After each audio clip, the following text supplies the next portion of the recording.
photos, entre autres, d'ici. Il y avait un This orage may qui become sortait. the new Puis, Minerva. It's called Canary Springs right now. C'était incroyable, puis il était bleu, pétant des côtés. Ça te donne un contraste sur la photo avec Isn't that beautiful? Want to see it up close? C'est de plus en plus dommage. Yes, you do.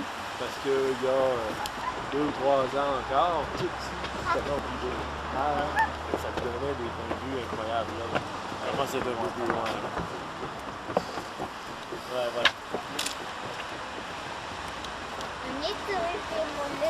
It's got terraces going down. C'est ça qui arrive, hein, c'est la partie du parc qui est la plus constamment en changement.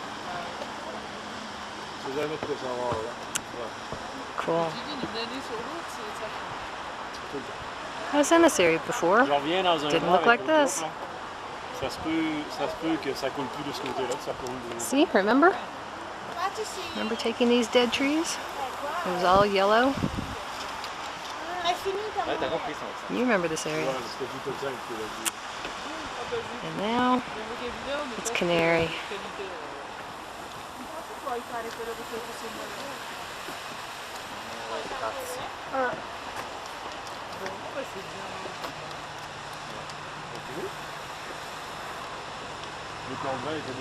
Gorgeous. Non, mais on était...